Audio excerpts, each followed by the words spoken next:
All right, it is Monday, time for Powershift Your week. Hope everybody had an amazing weekend. I know the summer is up in full swing. I hope you were practicing social distancing as well as not being stuck to all the news channels and wait. So let me get this tag going right here. Boom. All right. So I pinned the comment. Powershift Your Week presented by T-Mobile for Business. Thank you, everybody. As I was opening up, make sure when you're looking at the news and all that kind of stuff, you don't overwhelm yourself because, the cycles, they keep repeating. So if you heard the story once, then you heard it twice and three times. Then after that, by that time, you are allowing it to take control of your weekend and your day. And I want you all to be happy and or productive because we got enough stuff to deal with in our everyday lives before all this other craziness went on. I don't know if you can see in the background. I see my chickens are back there. See, let's see if I can lift that up there. You see my chickens? See them back there? That's yeah, there they go. They're hanging out back there. We don't eat our friends, just so you know. Why do I have chickens? Because they are guinea hens, actually, and chickens. The chickens each produce an egg a day, but the guinea hens, each one's supposed to eat 1,000 ticks a day. And up here in upstate New York, in my secret lair, there are ticks, and that creates Lyme disease. And Lyme disease is a serious matter, as well as, of course, I have bats, and each bat eats 1,500 mosquitoes a night. But anyway, that's just a bunch of things I like to give to you so you can know to be the smartest person in the room tomorrow when you are talking to somebody, whether in the room or online. But let's start off with my segment. Did you know? Be quiet, chickens. Did you know that according to Statista, as of 2019, mobile devices, excluding tablets, generated about half of websites' traffic globally. Half of the website's traffic out there is on mobile devices. All right. So let me tell you a story. I love to tell stories. When we started really going onto the internet, and Fubu we were really cranking. We would put up the designs, the flat designs of what we did. Basically, the catalog. We put that up on the internet and let people buy from those styles. And in Fubu and our other company, Kuji. And we didn't have great sales. Actually, it was counterproductive because we would spend millions of dollars and we would put all this clothing and all these music videos, and we would do all these great photo shoots for advertising, marketing. But we didn't understand that when people went to their computers at the time, because obviously cell phones weren't, that was back in the flip phone days, they would go on and the image that they would see would be a flat drawing of what a beautiful sweater. There was the sweater. If we would have taken a great shot of the sweater, it would look way different. They didn't buy. Actually, they got detracted from buying. They got uninterested because their first sight of the sweater when they were trying to attain it, forget in the music video. They see the music video, looks great, looks sexy, can't wait to buy it. They go on and they see this flat thing, this picture look like a kid drew it, because that's how we do in the fashion industry a lot of times, and they turned away from it. They would go to somebody else's site who had better imagery. And that's 10 times more important today. Because today, they don't go home or whatever the case is to the office. They think or hear about your product, and they will go right to your site now when they hear about your product. Anything, listen, when I'm out here with my guys and anybody, I hear about something, I go right to a site. And what am I getting at? Why is this important for you to know? Because a lot of times I've looked at investments in people, and they say, I go to their site and I go, this person's not technically proficient, or they don't understand branding or marketing, because I make a quick judgment on people, because whether I'm investing in them, I say, well, the whole world now is moving mobile, and we're going to lose sales, and this person doesn't understand what's going on. And it's hard enough for me to run my site and my business and my social media and everything else, even though I have a great team. And even though we have a great team, we always make mistakes, right? There's always going to be spelling mistakes. There's always going to be, pictures that are not done right, or whatever the case is. So I say all that to you to say that your calling card is your website. And if you think about all that traffic, if you think about the stat was, how many people did you say on the stat? The stat was half of the website traffic globally. That means all the people that have desktops that are working in companies, all the people that have laptops, all the people that are doing, they're not even going through there. They're really going through their mobile device. So I'm checking into you, who you are personally. I'm checking into your brand, your product. I'm checking into how the product is displayed. And you need to be able to learn from that and take away from that. What are some simple tips that you can do? Understand photography. Understand the elements. I mean, we just had I forgot her name, who was on just recently, who was talking about the ways to shoot things and the motivation of light and the way that the things could be, really in one corner and you want all this space because it drags your eye to this corner. Understand how to shoot things. I mean, with our phones today and technology, we can shoot anything. So don't take it casual. It is and think about it. A lot of the ways that your product is out there, social media and everything, those sites are free, right? Instagram is free, right? We're on a device right now. It's free. Now, maybe it won't be free forever, but I'm not complaining that it's free for now, right? So just think about it like that. And I want you to make sure that you understand that and get feedback. Get feedback from people around you on how your site is, how they can make it better. All right. And when you get feedback, just make sure it's constructive feedback. Now, people say, man, your site is garbage, right? That's not constructive feedback. Get constructive feedback. And you know what? Ask them in a way that doesn't make them feel awkward. Not like, hey man, can you break down my site? And then somebody feels like, man, I'm coming and I'm just gonna be chopping you down. Say, hey, what do you like about my site? What do you don't like? What can I do better? What have you learned from other people? What do you like about other people's site that you think I can apply to my site? You remember, entrepreneurship is a team sport, and I want to make sure that you all are, you induct as many members as you can on the team. Remember, I always say, when you get feedback, it is not negative because they took their time to invest in you and think about something that they wanted to share with you. And a lot of people may call it feedback, but we call it focus groups, right? So make sure, major corporations, the most profitable, I read a study, the most profitable products in many of the major corporations are the ones that were created out of customer complaints, right? Just think about that for a second. When you think about people giving you negative information, there's a big ketchup company. We all know the ketchup company, right? Remember, you got to take the bottle, you got to hit it right on that 57 to get it all out, and it doesn't, it just doesn't come out right, and then half the time you spill it. Well, they went around to many, many homes, and you know what they realized? Half the people were putting their bottles in the refrigerator upside down. Hence, now, don't you see that their product comes in the bottle almost upside down because the base is wider, the head, which is now the base, is wider. That came out of customer complaints. So I want to make sure that you understand how you can increase your value and how people are finding you, and do not take it as something that is small, because whether it's an investor, well, first of all, everybody that looks at your site is an investor. They're investing with their time, or they're buying one product, or they want to invest in you and put money in you. Make sure you get these things up to speed and you stay on top of it. And if you see that my site is missing something or could be improved elsewhere, tell us as well. I'm always open to opinions. So that is the segment of the call, Did You Know? And make sure that you use that for your vital information to grow your company. All right, segment number 2 is my motivation mix. And it's Powershift Your Week Motivation Mix. It's on Spotify. I have my Spotify list where you can go there and look at all the things that motivate me.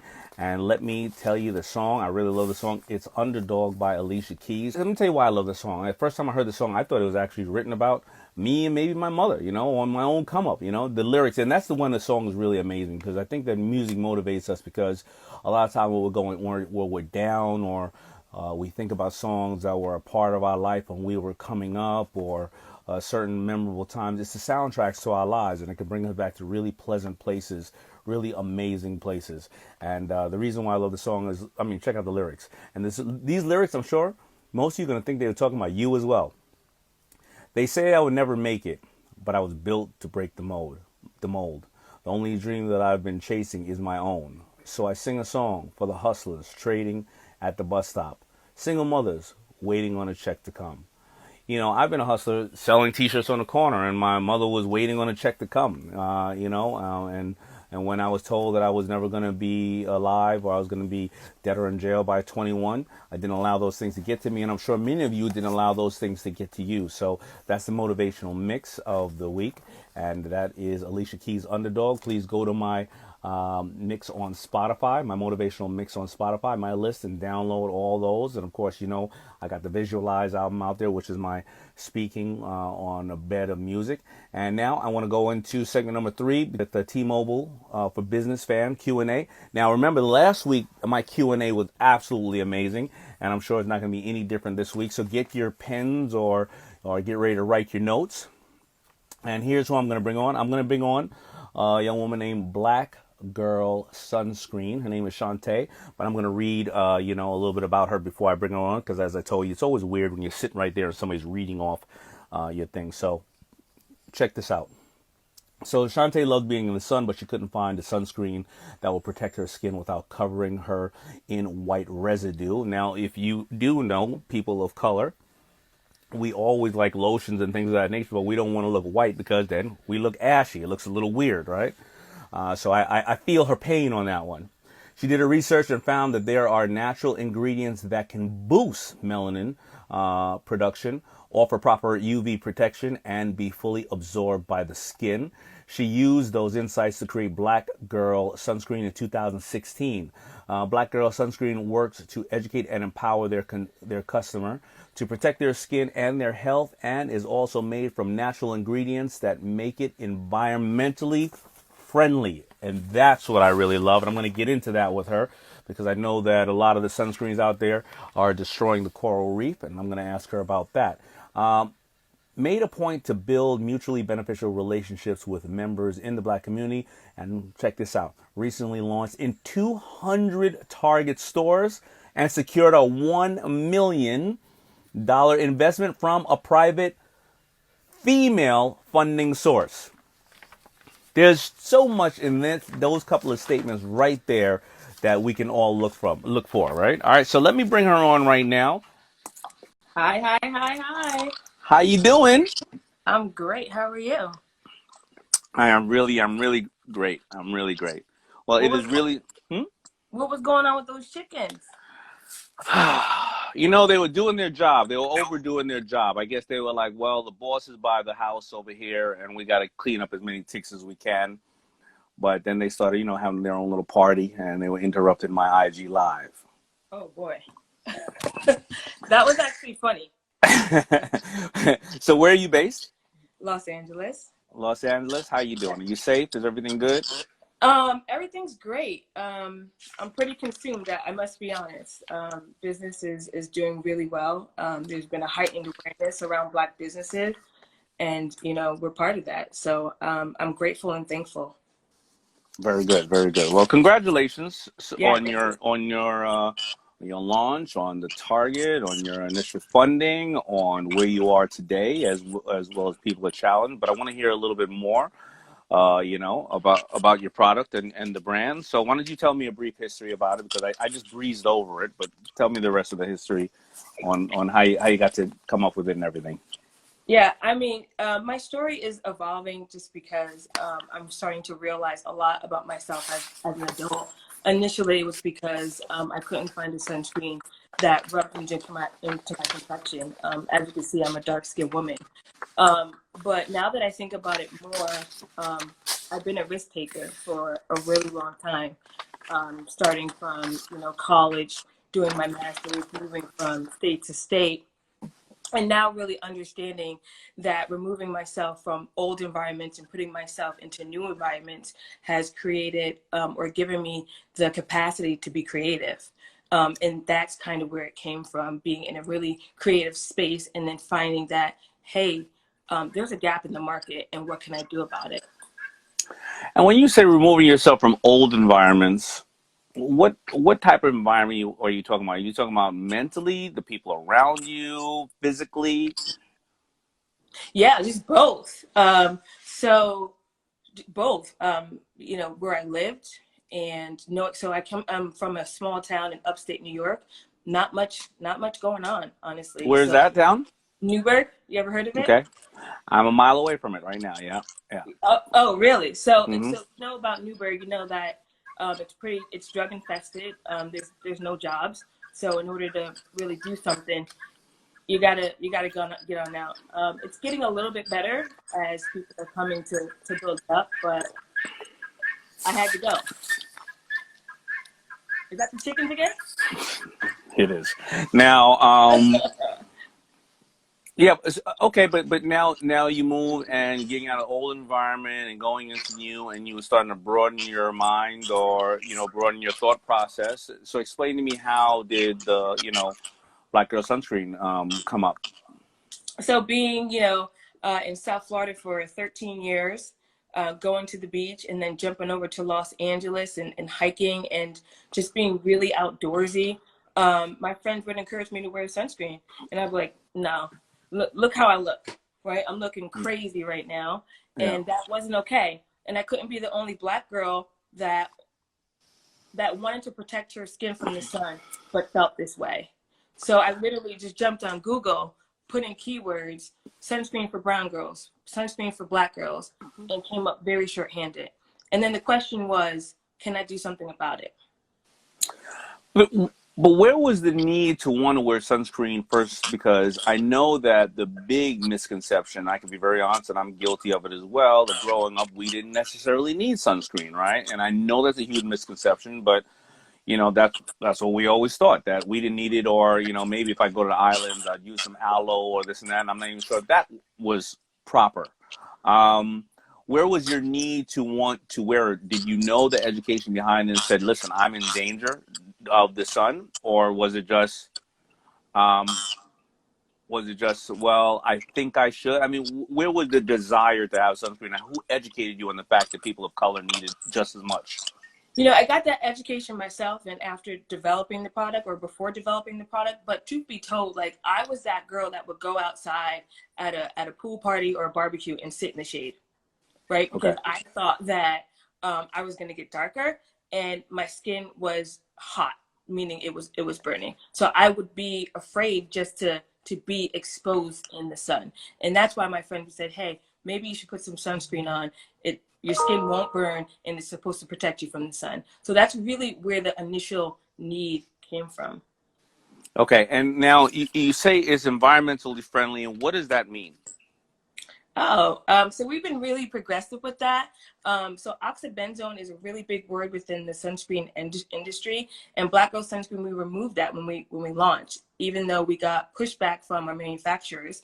But it just means that we are coral reef friendly, and coral reef is just what feeds the aquatic life, and without it, our society is doomed. So Hawaii was the first state to ban sunscreen products with oxybenzone. Key West was the next place to ban it, and then it's just going to snowball. So really, right now, your sunscreen is considered a good sunscreen if you have eliminated that ingredient. Oxybenzone is something that we should make sure we do not have in any of our products, correct? Absolutely. So So whether it's yours or anybody else's, that's the one thing that is destroying the coral coral reef. reef, yeah. And why would manufacturers or any kind of retailers say, well, you need oxybenzone in there? Well, so from a manufacturer perspective, they were used to doing things the old way, right? Like, no, we're not changing this because this is how the industry has been doing things for years. Why would we listen to you? No, that's just kind of like a trend, right? So that was from a manufacturer perspective. And then when reports in the FDA started coming out with, hey, here's the backup about oxybenzone, that's when it became a no-no. So probably in about 2017 or so. And after that, did a lot of other manufacturers comply, or do you feel that the market is still about 80% of people who are using oxybenzone? No, it's definitely changing. So, for example, we have a partnership with a major retailer, as you announced, and Black Girl Sunscreen has a clean badge showing consumers that hey, we have complied with this no oxybenzone kind of rule and regulation. So I would say that sunscreen companies are starting to transition. And from a consumer standpoint, they're looking for sunscreens without oxybenzone, right? That's me saying, hey, I'm going to go against the grain and do it a way that hasn't been done before. So now we are standing out, and now we're making a statement. So are we not just good to protect for the skin, but we're good for the environment? And that's the mission and the vision of Black Girl Sunscreen, is to educate, first of all, people of color about sun protection, and then to show, hey, we are socially involved as well. Now, the beauty of scaling and the challenge of scaling is creative minds like you who have went out of their way to say, how can I make this better? And let me ask you something. This is good. This sunscreen is good for people of any shade, correct? I mean, Absolutely. or are there other ones that are more advantageous for people with lighter skin? No, no. So, I mean, it's just like FUBU, right? We are Yeah, we talk to literally a particular consumer. I'm a right. Black girl talking to other Black girls. So which have been ignored from that conversation, from sun care conversation for years, Damon. You couldn't find us frolicking in a sun care ad, lying on the beach, basking in the sun. That just wasn't happening. So can Black Girl Sunscreen and BGS Kids, we have two products, be used on lighter skin complexion?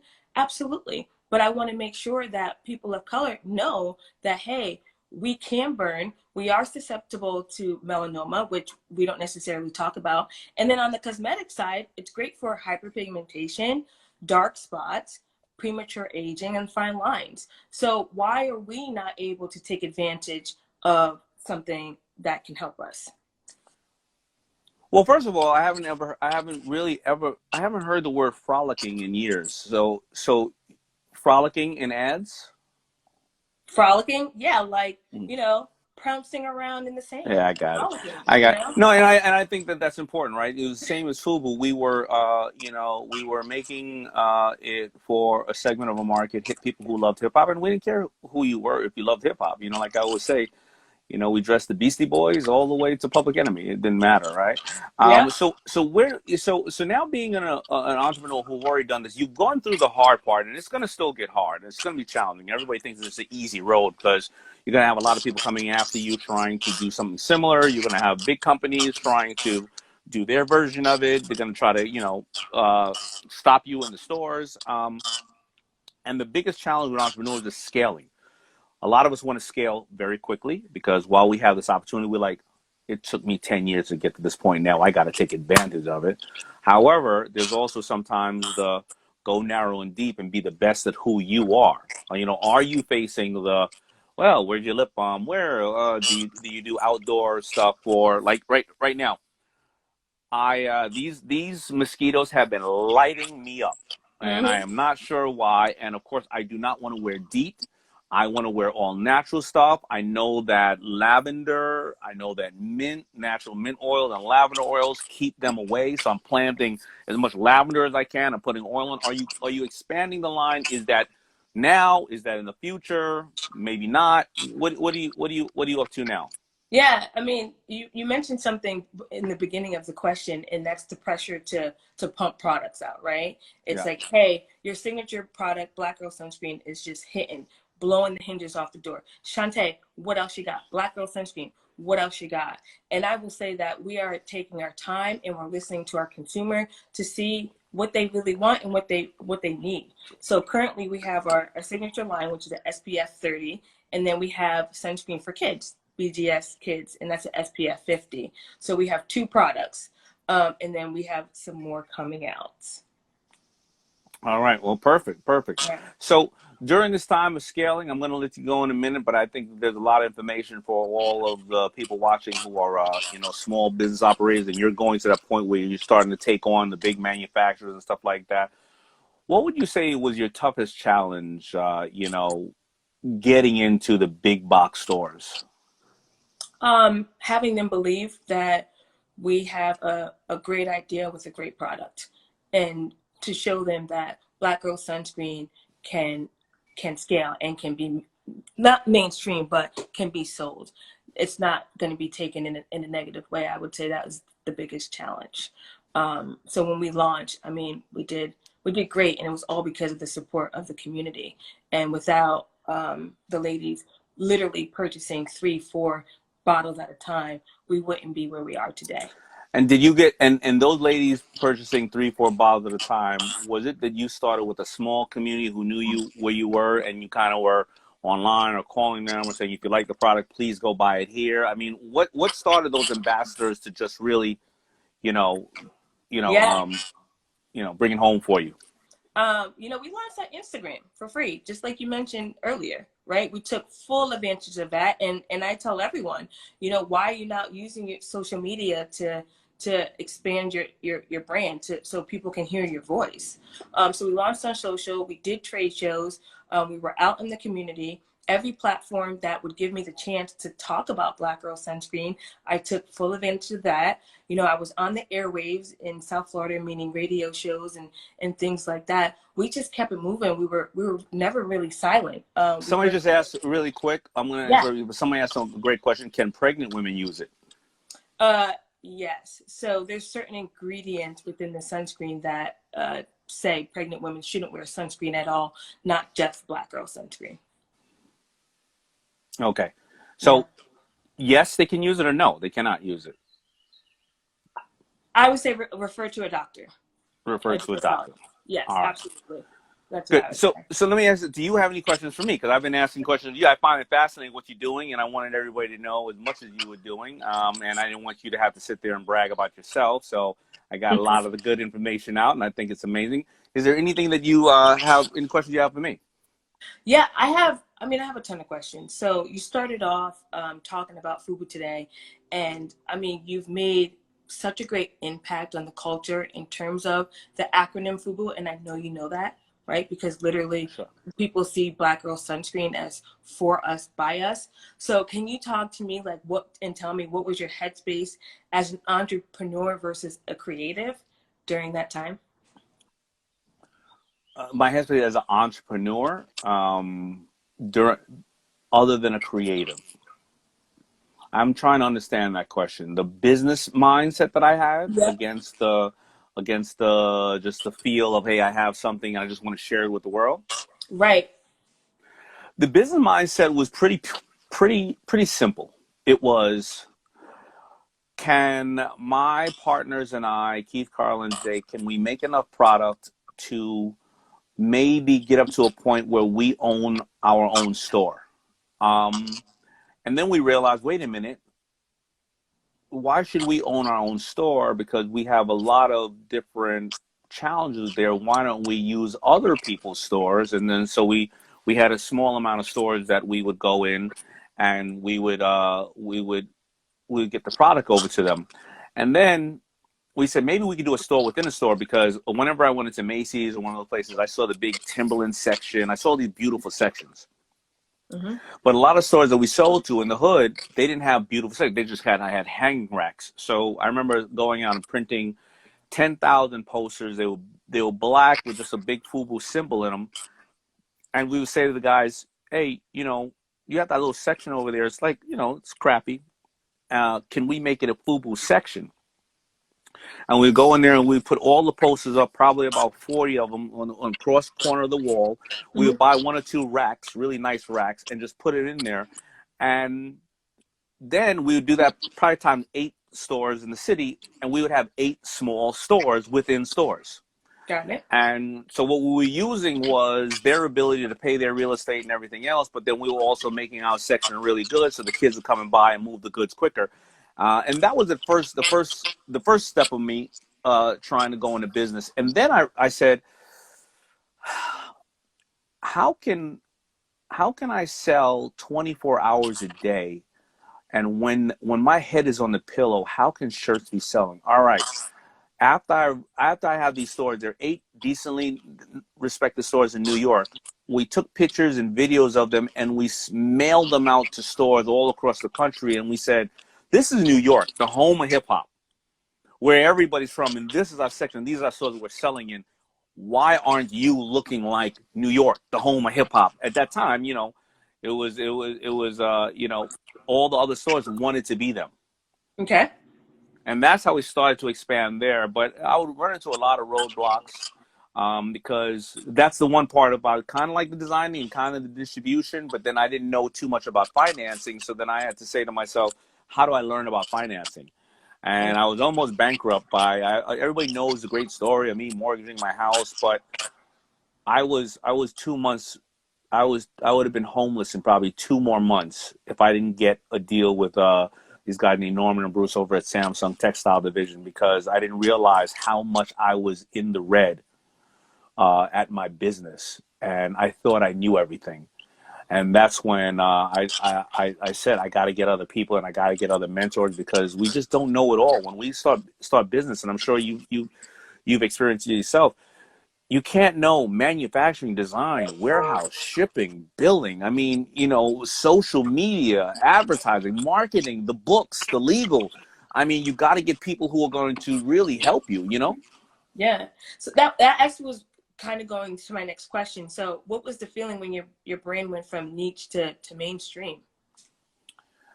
The feeling was I've waited all my life to get to this point and nothing's going to stop me. And I'm going to work even harder than I ever can before. But I did have to also look at the data. And the data was that a hot fashion brand lasts 5 to 7 years. So I couldn't be egotistical and say, we're going to be around forever. And I had to say to myself, at the end of the day, don't fall too much in love with your brand where you're not willing to make certain decisions or bring certain things on. And again, I had other mentors, Norman and Bruce, who said, listen, the reality is you're a great marketer, and why don't we, when FUBU starts to slow down, before it starts to slow down, why don't we look at acquiring other brands? Because the real beauty of what we have is you're a great marketer and distributor. And you have all the retail connections and you have everything else. So why don't when we're at Macy's, and I always use Macy's, of course, because it's a great store. But when we're at Macy's, you're in the young men's section. But why don't we find a brand to acquire that we could take up more real estate in the ladies section? Why don't we find a brand we could take up more real estate in the kids or in the lotions or the bedding department? Yeah. Because now you're dealing with the same buyer.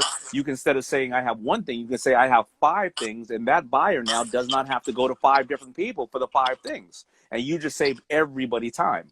Word. Thanks for that. Thanks for that. So where do you think shopping and retail is going to go now post quarantine? You know, a lot more are going to go online. You're going to have to create an experience wherever you are. You know, Ted from my company said the best. He said, if a newspaper company thought they were only into newspapers and they wanted to sell more newspapers, then they were in trouble. But they realized they were a content company, then they would change with the times, right? And how do these places that are having, you know, listen, humans want to be around each other. I mean, that show was because of the spike in COVID, right? Everybody wants to be out and around each other. We're going to want places to go. But what's the experience going to be when we go? And how are we going to then, how is the retailer going to grab a hold of that person and still sell them when they go home? You know, but they're going to be able to allow them to come in and also experience something. I think a lot of retail spaces are going to reduce their imprint, but I think that they're going to have to put way more into the experience there. You know.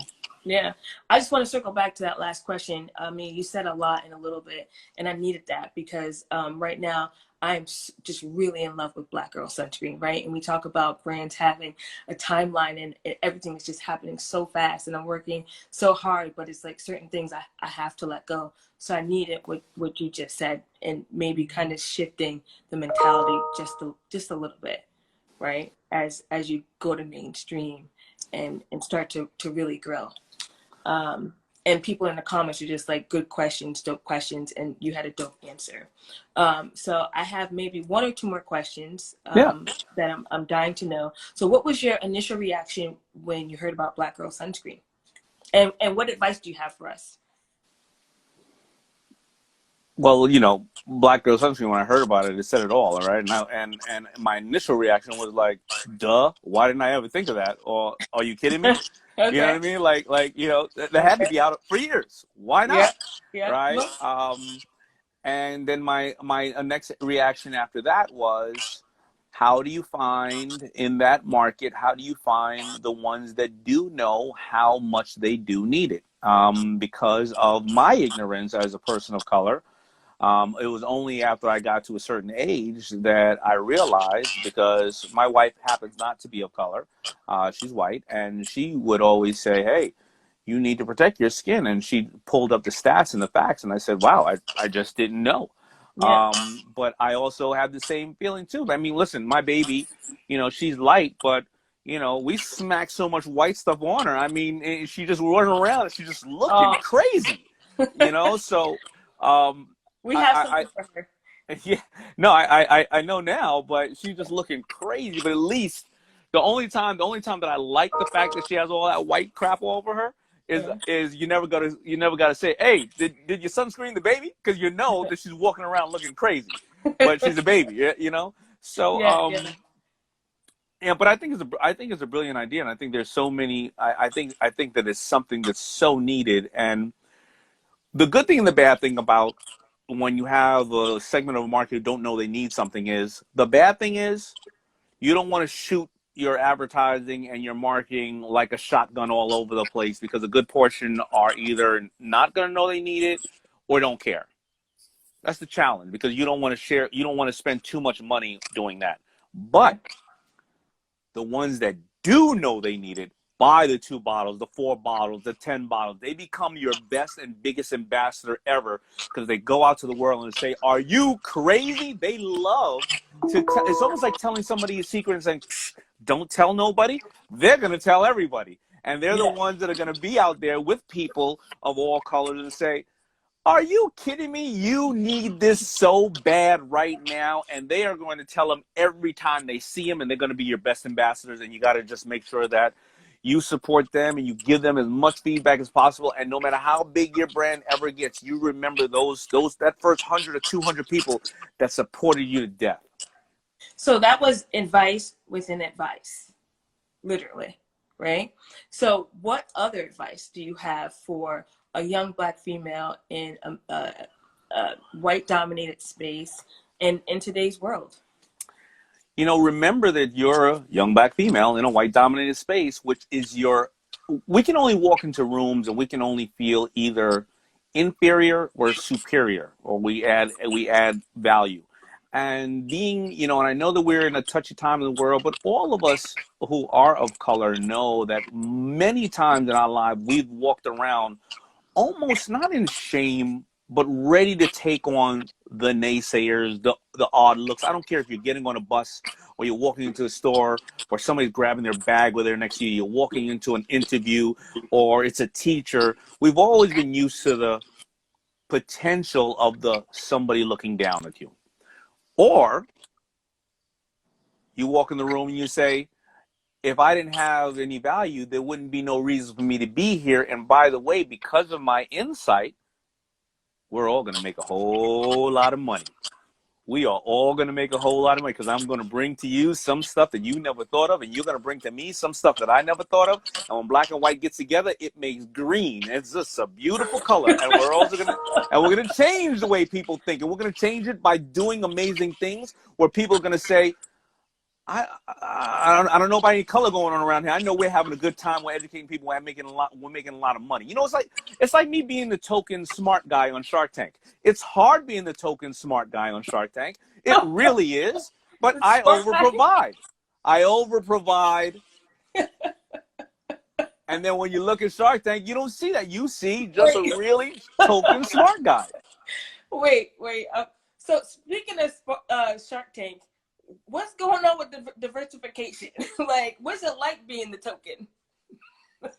We had Charles Barkley on, we had Troy Carter on.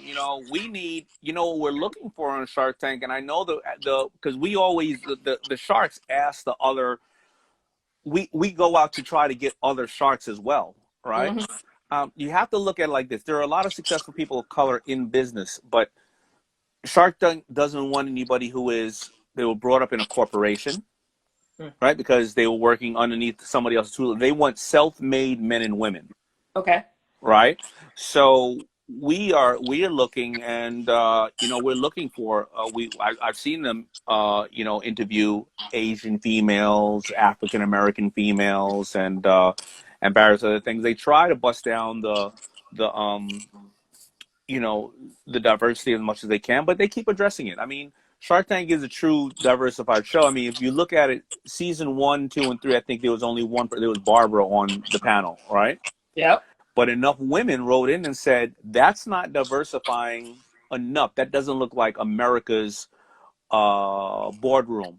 So they put, instead of Barbara on one panel and Lori on one panel, they always made sure there was 2 women on one panel and 3 males, Yeah. right? Because you only have 5 seats.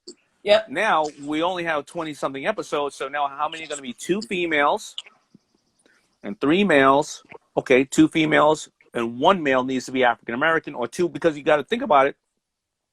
America has grown up with the same 5 sharks. So even if we bring guest sharks in, sometimes America goes, I don't want to see the guest sharks. I know how these other ones are. And I want. So it's really like, how many pieces can we put in the puzzle here? You know what I mean? So I don't know if I answered it, but I tried to give you as much as I can. But I know that there's always an effort to bring people of color. And I hope that one day maybe it's you and me sitting on the panel against each other. And we can kick Kevin off. I love your thinking. You know what? The manifestation. I'll take it. I'll take All right. it. So I got my last question is a pretty heavy one, but I wanted to ask you, as a man, how are you taking care of your skin as a human? My mother gave me really great skin for my birthday, and it's really worked out quite well. And I generally have no problems with my skin at all that I know about. So are you using like a 9-in-1? So like you're washing your hair with the same soap that you use for your body? Like what are you doing? Do you put on a moisturizer? Do you cleanse? Like, is there a 2-step, 1 step? Yeah, I'm old school. I'm old school. I'm the one that, the one bar of soap that's in the house that grandpa wipes his crack with, and then you rub your face with and all that kind of stuff. I just got past that a couple of years ago. Okay. I don't know. Yeah, word. So yeah, that's just how it goes. You know what I'm saying? Yeah, and I asked that question because this is a real thing, right? Men are typically getting, advice or skincare from their spouse or their mom or their sister, and it's hard to kind of crack that behavior. So that's why I asked you that. My last question is a little heavy. There's so much happening with Black Lives Matter. As a Black man and the influence that you have, what are some of the things that you're doing? Well, I've done something for so many years. I've been a part of so many organizations, Nifty Network for Teaching Entrepreneurship. I've gone to prisons and spoke to men of color. I am part of my brother's keeper, various different organizations. There's a blog right now on Damon.com that highlights actions people can take towards these injustices and things of this nature. I mentor as many as I can. So there's just I've been doing a lot. Also, I've been a member of I've helped with a company called Hip Hop Against Violence in New York City. So I've been part of a lot of different organizations. I'm just right now giving 100 FUBU suits to kids who are going to go into the work field. Also giving computers and various other things. So Do you feel pressured? of course I feel pressure, but not in a weird way. If you really think about it, when I first started FUBU, I remember one of the times when I realized it was more than just a movement for young men and women who loved hip hop. I remember a woman came up to me with tears in her eyes and said to me, I realized I can own my own business after I see you 4 young men who are doing, and she wanted to own, I think it was a bakery. And she was tears in her eyes. She said, I never thought I could own my own business. And maybe I want to be the next Sara Lee or whoever the case is, or Duncan Hines. So after that, I felt that there was a responsibility that I had, especially when going on Shark Tank and writing books, to say that the perception of people of color or people in any industry, that they don't know the fundamentals of business, and the fact that I can be a man who can walk in the room, be proud of myself and my color and who I hang out with, whatever the case is, but yet I can sit down, we can talk numbers, and we can go over anything we want. I think that was more powerful than the, yo, everybody keep it real and all that stuff. Because like right now, you're very elegant, you're very, articulate, and I'm not. And if other people say that to us, we take it a certain way. But you're very poised, right? You can walk into any room and have a great conversation. And a lot of people, prior to maybe social media and a lot of other ways where we can control our narrative, a lot of people just didn't think that we can do that. And I don't understand why. Right. So I think that a lot of times it was by setting an example. Unfortunately, the name right now that I'm going to say is going to be very touchy. But, when Bill Cosby came out with, obviously, the Cosby Family, and you saw that Theo wasn't on crack. Yeah. Theo, didn't get shot. And there could be a doctor and a lawyer in a home. And they, on whenever nights they decide to sing and party, they were just the family. And I love saying it. We all have way more in common than we do apart. And when people see me, I think they respect the fact that they can have that conversation with me and say, what can I do more for the plight that's going on now? I didn't know any better. I thought I was doing enough, but holy crap. You know what I mean? And they feel comfortable. And I think that that's one of my gifts, is the ability to be able to have that conversation with leaders and say, yes, you can do more. Yes, I can do more. Yes, we all can do more, Yeah. It's a heavy conversation. But living as a Black man, this has been your life, all your life. Yeah, I was talking to another CEO who has a big company. He has like 4,000 people work for him. And he said, I've been talking to my employees, and when I talk to the people of color, they're not angry or upset or mad because they seem like they've been through it so long that they can have the conversation calmly. He said, but the young white people on my campus, they want to fight. They are mad. They are like, put Black Lives Matter all over the campus. They didn't realize it was this, and they're coming into their age of saying, holy crap, they're angry because it's new to them.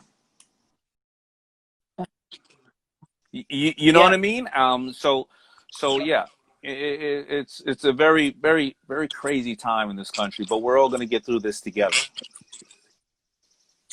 That's the hope. I mean, just from when I was growing up, I've seen the progress, I felt the progress, and I know that this is a generation that's making the most change. Like, Yeah. I feel really proud of who I am and what I represent. Yeah, same thing. I feel proud of who I am, who I represent, but I feel even more proud about the young generation of all colors who are coming together, and they're like, we're not going to take it anymore. And no, this ain't going to be 3 days. We ain't going to fight for 3 years. This ain't going to be 7 days. We're going at this. Yeah, like We're 2 going to weeks change now. it. Yeah. We ain't going to stop, homie. Let's go. All right. Thank you for having me. Thank you so much. I wish you all the best. Thank you for educating me and everybody else. And thank you for T-Mobile for Business for highlighting you and bringing you to all of our attention. And I really wish you all the best. And I'm going to start wearing your product now. And I'm going to start talking about it as much as I can. Thank you. Stay moisturized and protect your skin. All right. God bless. Bye. Absolutely amazing conversation. Absolutely amazing woman. Thank you so much for being there and educating people, yet as well as challenging me. And now it's time for me to challenge you. And that's going to go back to what I was talking about earlier about the stat that I talked about, how many people on mobile devices go to your site. But here's what I want you to do. Challenge of the week. Ask 2 to 3 family members, and your family members or friends, because a lot of times we can't help who our family is, but we can definitely pick our friends and ask them to critique your site, your social media page, everything that you have. And listen to them, though. And remember to ask them to critique it in a good way, and make sure you don't make them feel awkward. Make sure that if they say, well, it's just crap, make sure you know who you're talking to as well. Look at some as people who are technically professional, who are like, yo, I do this on my site and you should do this. And then look at other people who are looking at it purely as a consumer. Hey, I go on there, I don't like some of your pictures, or I think some of your pictures could be better, or I think some of the copy could be better. Remember, on your site needs to be what's in it for the person who is watching, not you. You can't be on there going, me, buy from me, love me, I did this, look at me, ha, look at. It needs to be about the person that is watching you and what's in it for them. I'll give you a funny stat or something that reminded me of. They said that when they put up iPads and things of that nature, technology at makeup counters, the makeup is 3 times more likely to sell because they refer other people. The same as you do when you listen to your song, you see other people that bought. So when you see the makeup counter and you see those iPads and they did a test when it says, well, people who bought this shade bought this eyeliner or this or this or this or that. Now, why is the fact incredible? Because when a lot of women or men, whoever are consuming the makeup, when they go to the counter and the person at the counter suggests something, there is a 50% chance that they don't want to buy something that other person suggests because that person could remind them of somebody their boyfriend used to date. They just don't think that person is attractive enough. They think that person is selling too hard. They think that person ignored them. But technology, in some way or another, they don't think for some reason somebody was programming it saying, if you buy this, you should buy this, you should buy this, but they take the face out of it. And why do I say that against this fact that I'm saying? Because when people feel like you're pushing them or buying or selling to them or pushing too much to them, they feel like, wait a minute, why? What's up? But when you are giving to people and you're giving them information all the time on your site and other ways that they can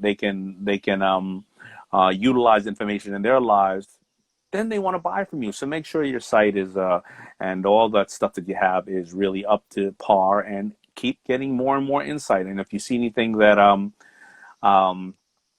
doing wrong or could be better, please make sure you mention it. All right. Tiffany Brooks, I think you said that you accept that challenge. So go out there, and I wish you all the best. So thank you for tuning in to Powershift Your Week, presented by T-Mobile for Business. Thank you to Black Girl Sunscreen. Thank you to my chickens for staying quiet. Remember also, catch me tomorrow. Let me see who I have on here tomorrow, because tomorrow, 1 o'clock, I'm going to bring on 2 people. I'm going to interview them, and I got Bethany Frankel on tomorrow. I got my girl Bethany Frankel. She don't pull no punches. She don't hold back. She's gonna come raw.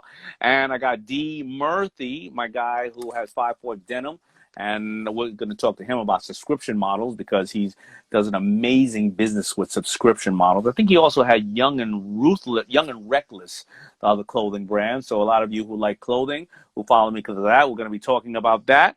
And that's pretty much it. So remember, I'm going to see you next week at 1 o'clock for my Powershift Your Week, presented by T-Mobile for Business. And, if you want to get any other kind of resources, you can go to tmobile.com/business for additional resources that can help you hit your goals, and use the hashtag Powershift Your Week and tag me, the Shark Damon John. And you can always email me at Damon@damonjohn.com. God bless you all. All the best. Peace.